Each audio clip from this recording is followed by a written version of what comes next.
سلام علیکم دوستان عزیز، من صادق ننیف میخوام با شما امروز در خصوص علم و دانش کسب و کار یک کمی صحبت نمایم. راستی من برای چی به این موضوع خواستم با شما صحبت نمایم؟ چون که اکثرا در کدام محیطی که میافتی، مثلا در محیط دهقان باشد، آموزگار باشد، یا که تجارتکاران در بازار باشند، یا که دیگر ساحه کسب و کارها، اکثریت این شخصیت ها از کار خود، از کسب خود، از زندگی خود اکثریت شکایت میکنند و ناراضگی هم بیان میکنند که شرایط زندگیشان خوب نیست، معاش نرم نیست و دیگر و دیگر و دیگر.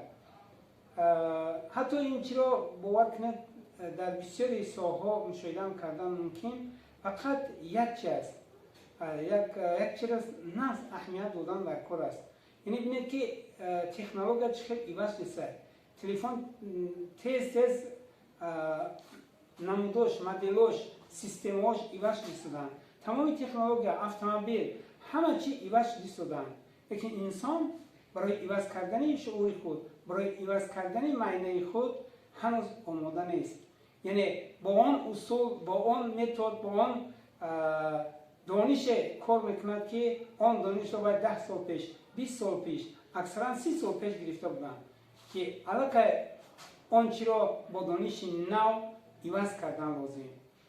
انا متاسفانه همین است که اکثریت مردم از قبول دانش نو عاجزی میکشند، تنبلی میکنند یا عموما نمیخواهند که علم نو و دانش نو را بگیرند. راستی هنوز 10 سال پیشتر وقتی که ما سفرهای خارجی میکردیم، از اینکه راویان، از شخصیت‌های بزرگ جهانی درس ها میگرفتیم، انا همون درس ها رو وقتی که ما میگفتیم این چی برای مردم سخت ضرور و لازمی هستند، چون که اکثریت جامعه ما از این چی بی بهره بودن. حتی بعضی می اومدیم که با مردم صحبت میکردیم که انا همین کارا رو کردن در کار من همین چیز و نظر خنده نگاه میکردن که این سخنهای شما سخنهای بیعقلی است، یعنی این چیزا برای ما موافق نمیآید. لیکن زمانه خواهی نخواهی تغییر که یافت، ما باید موافق زمانه زندگیمون پیش بردن لازم است. خوشبختانه من از قریب 3-4 سال می شود وقتی که من مکتوبه استاد سیمون دولتوف شناس شدم، اونها رو مطالعه کردم و آن دردی که آنچه که من حس میکردم که این چیزی باید مردم ما داند آموزد، همین چیزی رو من در همین کتاب ها دیدم و خوشبخت از آن شدم که یک تاجیک نیز پیدا شد و چنین کتاب ها رو نوشت و برای یعنی که پیشرفت شعور انسان در کدام ساحه که نباشد، خواه کشاورزی، خواه ساحه تکنولوژی، ساحه تجارت، آموزگاری، دیگر و دیگر، یعنی که یک راههای نوی را برای ما مردم گشوده دادند. برای همین دانش این یک چراغ است، این یک روشنی است، یعنی که همه مشکلات های ما را آسان می نماید و توصیه میتیم، مسئله میتیم مردم عزیز تاجیکستان رو که زمان علم آمده است، رو به علم و معرفت آوردن لازم، چون که همون نفر زندگی خوب میکند که با عقل، با دانش کار و فعالیت میکند، چون که روز از روز مهنت دستی ما رو تکنولوژی و تکنیک معاصر گرفته ایستاده است. یعنی برای مهنت دستی از آن که مزدش ناچیز بود، بالای این حتی همین کار را نیز کردن روز به روز مشکلی پیدا شده، چون که کار یافت نمی شود. و همین خاطر هر آن نفر پیش می رود، هر آن نفری که بود میکند که با علم، با عقل، ادراک سر و کار میگیرد. اینک برای شما من یک چند توصیه ها میدهم. هر کسی که از این مصلحت ها را رعایت کند، گوش کند، باوری دارم که یک پیشروی در حیات خود، در زندگی خود، در کسب و کار خود به دست می آورد. اولا چرا که استاد میگن، یعنی که تا ما فکرانی همون را ایواز نکنیم اندوختن دیگر اینها قبول دانش‌های نو برای ما این مشکلی می‌آورد. برای همین کتاب اولینی که توصیه می‌کنم برای شما طرز فکری آدم‌های ثروتمند و کم‌زاد می‌باشد. در اینجا استاد زیاده 32 فرقیت را می‌آورند که یعنی هیچ وقت شما انسان از روی پول و دارایی داشتن و داشتنش با بای کمبغلی جدا نکنید. یعنی آدم را به فکرانیش بها دهید. اگر آدم پولداری که طرز فکرانی او کمبغلانه باشد، او اون مبلغ‌ها را از دست می‌دهد. و برعکس اگر آدمی که گرچه که دارایی نداشته باشد، طرز فکرانی آن ثروتمندانه باشد، او باز آن ثروت و دولت خود را برزیاد به دست آورده میتواند. به همین خاطر ما باید که شعور خود را، معنی خود را به فکرانی مثبت آوردن لازم و خلاصه‌های مثبت را آوردن لازم است. چون که این کتاب ما را نشان می‌دهد که از هر گونه فکرهای منفی، از هر گونه فکرهای ضررآور، از هر گونه محیط‌هایی که برای پیشروی ما خلل می‌رسانند، ما را ایمن نگاه دارد. یعنی این کتاب در قسمت آخر کتاب قریب که 25 تا نشانه ها، بعضی فکرهای را آوردن که آن همون عقیده ها، آن همون چیزا در اصلا مردم ما زیاد دیده میشود که باعث قفامانی ما میگردند. و باوری کامل میگم که این کتاب را هر کسی اگر با دقت مطالعه کند، نه تنها برای حیات خود پیشرویش، حتی برای جامعه نیز خدمت بزرگ کرده میتواند. میخوام برای شما وصل کردن قانون معنوی ثروت است. یعنی انسان هم از جهت مادیات هم از جهت معنویات باید برابر رشد نماید. در حالی که اگر انسان درآمدهای پولی و مالی زیاد شدند و معنویاتش رشد نکرد، خواه‌ناخواه آن دولت، آن ثروت را از دست می‌دهد. این کتاب بیاد از نگاه پسیکولوژی کتاب بیاد خوب است. کتاب سرگذشته است. یعنی که قصه مهران است که چگونه یک شخصیت بودن از علم و از دانشی داشته که حتی فخر میکردن، لیکن وقتی که یکم شکسته که در کارش اومد، حتی تا به حالتهای خودکشی نیز ریزگی داده بودند. لیکن با مصلحت و با دانش توصیه های استاد توانستند که در نوبت خود یک شخصیت بزرگ بشوند. و در قسمت این کتاب 41 دعا است که بهترین سخنان و بهترین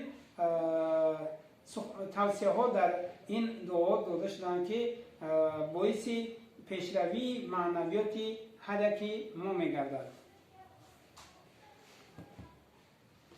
کودک نابغه من، استاد میگم که در هر یک عائله نابغه وجود دارد. یعنی آن را ذوق آن را، استعداد آن را یافته، آن را به همون سمتش تربیت کرده، مشروع عالم همچنین یک نابغه گرداندن ممکن است. همین کتاب برای ما کمک میرساند که ما استعداد و کوشش و همون حرکت های کودکان را یابیم و آنها را نه با ذوق خود بلکه با ذوق آنها تربیت کنیم، آنها را به کمال رسانیم تا اینکه در همون دور و زمان یک شخصیت بزرگ به کمال برسند. و این کتاب برای خوانندگان و دانشجویان و مخصوصا یک دستوری بهترین است برای آموزگاران و پدر و مادران مهربان.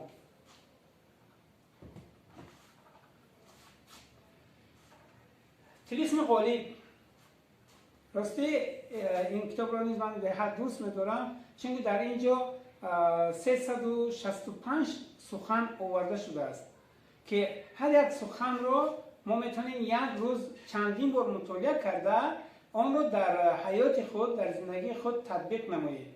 یعنی انسان را در یک لحظه، در یک روز نمیتوان تغییر داد. انا ماست با توسط سخنهایی که در این کتاب آورده شده است، اگر ما هر روز از بالای خود کار کرده یک سطر این رو مطالعه کرده و در حیات تطبیق کنیم، میتوانیم در مدت یک سال با واسطه این کتاب شخصیت خود را، مفکوره خود را تغییر داده یک شخص دیگر به کمال برسیم. یکی از کتاب‌های بهترین این محبت. راستی باعث تأسف است که امروز در جمهوری تاجیکستان صف اویله ویرانی به نهایت زیاد است. یک سخن خیلی خوب است در این کتاب، میگه که پیش از اویله بنیاد کردن چشمانت را گشا، وگرنه بعد آن مجبوری چشم پوشیده زندگی نمایی. اکثرا جوانان در انتخاب اول به خطاهای جدی راه میدهند و این باعث میگردد که زندگی آنها به ویرانی برسد. و از همه نازکیش در آن است که اکثریت مردم نمیدانند که خداوند برای مرد خاص خصلت‌ها داده است و برای زن خاص خصلت‌ها. اگر طرفای یکدیگر خصلت‌های یکدیگر را دانند، در زندگی یکدیگر فهمی و متحدی روی می‌دهد. چون که زن این فقط یک اویله نه، مادر نیز زن است، خواهر نیز زن است، اپا نیز زن است و در کارخانه با زنها کار میکنند. مرد نیز همه خیل، پدر مرد میشد، برادر مرد میشد، دختر مرد میشد، فرزند مرد میشد. یعنی ما دانستن در کار که با مرد چگونه رفتار و با زن چگونه رفتار کردن ما لازم است. انا همین کتاب همین گره ها را برای شما کشوده میدهد که شما طرفای یکدیگر را به خوبی آموزید و باعث شیرین و گوارا گشتن زندگیتان مساعدت نمایید. کتابی که من میخوام برای شما نصیحت کنم این کتابی من و پول است. بسیاری آدما وقتی که این کتاب رو میبینن میگن که مناسبت به پول رو میفهمن. در اصل در اینجا دیگر ارزش‌ها به حد بلند نیستند نسبت پول. از اون سببی که نارسایی در زندگی ما زیاد هست، پول یعنی که این موقع اساسی رو اشغال میکند، یعنی مشکلات‌های ما رو آسان میکند. وقتی شما این کتاب رو با پراگی مطالعه میکنید و تحلیل کرده میبینید، میفهمید که پول این کارگر است. یعنی ما باید در اصل برای پول نه، پول باید برای ما کار و فعالیت کند. انا همین مشکلات برای شما آسان میکردگی همه در همین کتاب هست و باعث خیلی جالبیت هم هست که در این کتاب نقل و قصه های خیلی عجایب از روزگار شخصای موفق، از قصه هایی که برای مفکوره انسان را بایی کردن مساعدت میکنن خیلی زیاد آورده شده اند. کتاب نوبتی راههای ثروتمند شدن در جمهوری تاجیکستان. یعنی این کتاب را وقتی که مطالعه کرده شما میبینید که چقدر تجارت ها و چقدر کارهایی هستند که اگر ما به آنها دست زنیم میتوانیم حتی 10 ساله ها به رقابت این تجارت را پیش برد و زیاده از 20 نمود تجارت را در همین کتاب استاد آوردن که در تاجیکستان آینده به حد خوب دارد و میتوانیم این را به ملال برای مانیم. و در این کتاب اینچنین قاعده و قانون‌های درست برای ماندن تجارت را نیز در اینجا فهمانده داده است و درباره بازار تاجیکستان که چگونه بازار است، چه تجارت آغاز کردن در کار، همش به پرگی در این کتاب آورده شده است. یعنی تجارت‌های استاد آورده است که میتواند شخصیت را تا میلیونری برده رساند. دستوری خوب است مخصوصا برای صاحبکاران و برای اونهایی که میخوان به تجارت رو بیارن.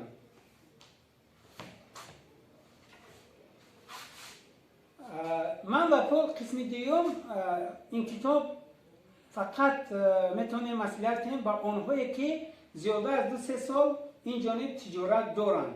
یعنی آن شخصی که در تجارت سر و کار دارد با فهم این کتاب زیادتر میرد از اون آدمایی که هنوز دست به تجارت زدگی نیستند.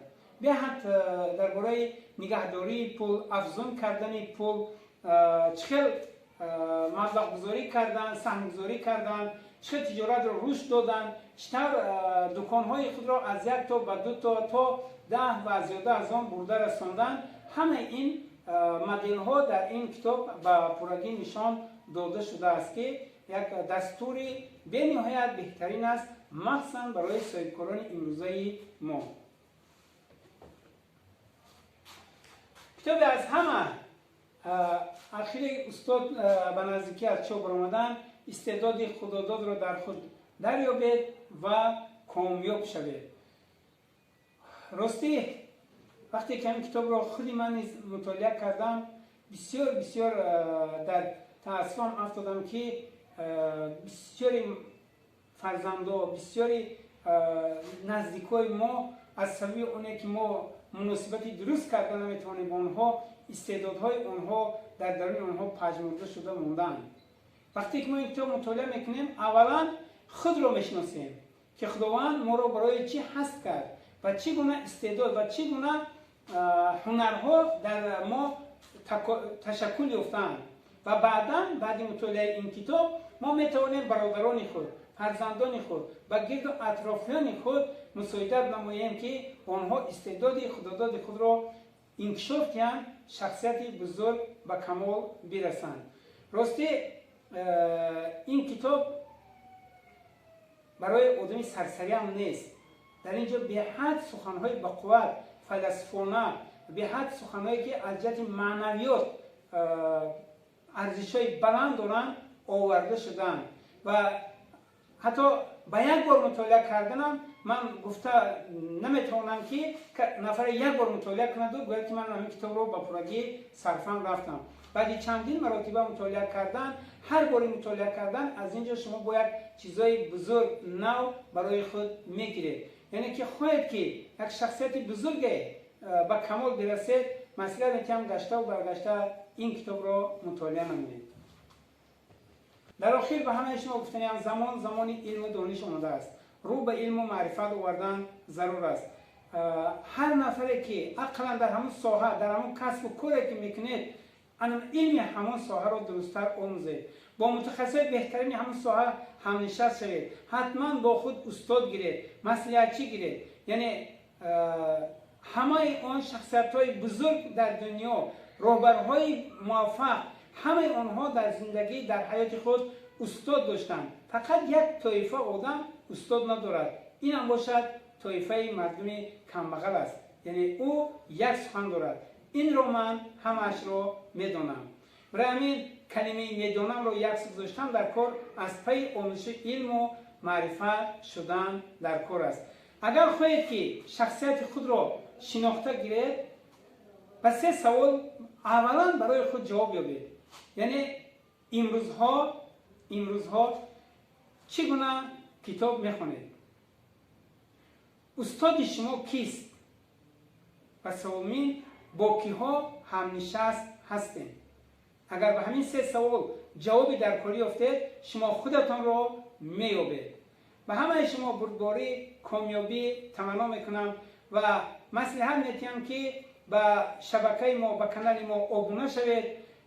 این نوار رو به دوستان و نزدیکان خود توصیه دید و اگر از این مصلحت های ما نفر برای زندگیش بهتر کردن مساعدت نماید، ما یک جهان میندار و خرسند از آنیم که برای پیشرفت جامعه، برای صاحب معرفت شدن مردم ما توانستیم سهم خود را گذاریم.